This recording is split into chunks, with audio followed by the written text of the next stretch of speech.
अस्सलामुअलैकुम दोस्तों, क्या हाल है। एक नई वीडियो लेकर आया हूँ इस उम्मीद के साथ कि सब खुश होंगे। दोस्तों, वीडियो स्टार्ट करने से पहले एक रिक्वेस्ट ज़रूर करूँगा कि ये वीडियो जो है पूरी देख लेना स्टार्ट से लेकर एंड तक, क्योंकि बहुत इन्फॉर्मेटिव वीडियो है। सब्सक्राइब या लाइक दे या ना दे वो आपकी मर्ज़ी है। वीडियो जब देख ले आपकी मर्ज़ी है, सब्सक्राइब या वो लाइक दे या ना दे, लेकिन कमेंट ज़रूर कर देना कि वीडियो किस तरह थी। और अगर बाद में आपको लगे कि सब्सक्राइब करना चाहिए तो कर देना। दोस्तों, आते हैं अपने टॉपिक की तरफ।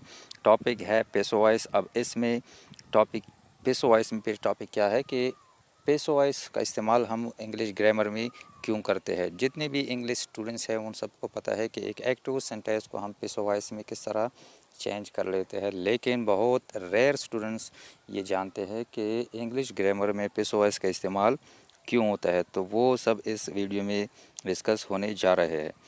दोस्तों, पेसो वॉइस 3-4 कंडीशन ऐसे है जिसमें पेसो वॉइस का इस्तेमाल होता है। जिस तरह स्क्रीन पर नज़र आ रहा है कि passive voice can be used in the following 4 ways. पहली कंडीशन जो है, व्हेन वी डोंट नो और have forgotten the doer of the action. जब हमें मालूम ना हो या हम भूल चुके हो कि ये एक्शन किसने की है, हमें सब्जेक्ट का पता ना हो, हम पेसो वॉइस का इस्तेमाल करते हैं। एग्जाम्पल देख ले, the headmaster was killed. Second example है, the glass has been broken. अब ये दो एग्जाम्पल ऐसे है जिसमें हमें सब्जेक्ट का पता नहीं है या हम भूल चुके हैं, तो हमने पेसो वॉइस का इस्तेमाल किया हुआ है। जिस तरह पहली एग्जाम्पल में है कि हेडमास्टर किल्ड, हेडमास्टर का कत्ल हुआ है। दूसरे में ग्लास जो है वो टूटी पड़ी है। तो दोनों का हमें सब्जेक्ट का पता नहीं है, इसलिए हमने पेसो वॉइस का इस्तेमाल कर दिया। Welcome again friends. अब आते हैं दूसरी कंडीशन की तरफ कि पेसो वॉइस का इस्तेमाल हम किन तरीक़ों से करते हैं, किन रीज़न से करते हैं, किन वजूहात की बिना पर इंग्लिश ग्रामर हम पेसो वॉइस का इस्तेमाल करते हैं। तो दूसरी कंडीशन की तरफ आते हैं, ये हमें क्या बता रहा है। When it is not important to mention the doer of the action as it is clear who did it. ये दूसरी कंडीशन हमें ये बताता है कि जब हमें पता हो कि ये एक्शन किसने की है या ऑलरेडी हमें क्लियर हो, तो हम क्या करते हैं, पेसो वॉइस का इस्तेमाल कर देते हैं। एग्जाम्पल देख रहे, ये तीनों एग्जाम्पल प्रेजेंट इंडिफिनिट के हैं। पहली एग्जाम्पल में क्या कहते हैं कि the class is taught. Class ली जाती है, कौन लेता है इससे हमें काम नहीं है, लेकिन हमें क्लास से काम है कि क्लास ली जाती है और नहीं। तो हम क्या कर देते हैं, पेसो वॉइस का इस्तेमाल कर देते हैं। दूसरी एग्जाम्पल क्या है, द स्ट्रीट्स आर स्विफ्ट। गलियों की सफाई की जाती है या हो जाती है, कौन कर देता है, वो हमें या तो मालूम है कि कौन उसकी उसकी उस ड्यूटी पर मामूर है या कौन किसकी ड्यूटी है। तो हम क्या करते हैं कि गलियों की सफाई हो जाती है या की जाती है। थर्ड एग्जांपल क्या है, the pen is bought. Pen ख़रीदा जाता है। अब हमें इससे काम नहीं है कि कौन ख़रीदता है, हम क्या कर देते हैं, पेसो वॉइस के इस्तेमाल करते हैं। अब देखते हैं थर्ड कंडीशन। थर्ड कंडीशन हमें क्या बता रही है वो एक्सप्लेन करेंगे कि when subject of the active sentences be people. Third condition हमें ये बता रही है कि जब एक एक्टिव वॉइस की जो सब्जेक्ट है वो कोई शख्स हो, तब हम पेसो वॉइस का इस्तेमाल करते हैं। एग्जाम्पल देखे, the president is elected. Second example, the teacher is hired. And the third example, the students are passed.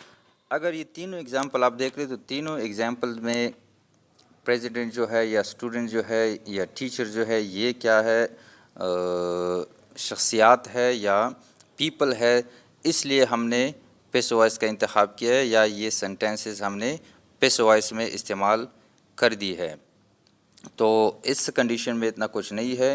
एक बार फिर देख ले कि when the subject of the active sentence be people. जब एक्टिव सेंटेंस के सब्जेक्ट जो होंगे वो शख्सियात होंगे, पीपल होंगे, तब हम पेसो वॉइस का इस्तेमाल कर देते हैं।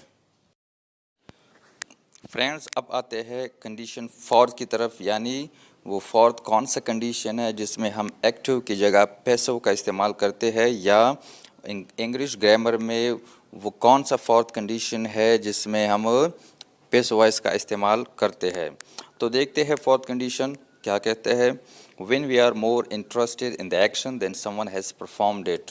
ये कंडीशन हमें ये बताती है कि जब हमारा इंटरेस्ट या हमारी प्रायोरिटी जो है वो एक्शन पर हो, ना कि परफॉर्मर पर, तब हम पैसिव वॉइस का इस्तेमाल करते हैं। एग्जाम्पल देख ले, इससे वाज़े हो जाएगा। क्या कहते हैं कि he was operated by mister शहादत। अब शहादत एक डॉक्टर है, उसने ऑपरेशन की है एक पेशेंट की, तो हम डिस्कस कर रहे हैं ऑपरेशन। तो हमारी प्रायोरिटी, हमारा इंटरेस्ट जो है वो ऑपरेशन है, तब हमने एक्टिव सेंटेंस का नहीं बल्कि पैसिव सेंटेंस का इस्तेमाल कर दिया। सेकंड एग्जांपल देख ले, the class is taught by sir Taj Mohammad. अब क्लास है, ताज मोहम्मद ने ली है, ताज मोहम्मद लेता है, ताज मोहम्मद टीचर है, लेक्चरर है, प्रोफेसर है। तो हमारी प्रायोरिटी क्या है, ताज मोहम्मद नहीं बल्कि क्लास थी कि क्लास ली जाती है या नहीं, तब हमने एक्टिव की जगह पैसिव का इस्तेमाल कर दिया, क्योंकि हमारी प्रायोरिटी क्लास थी ना कि ताज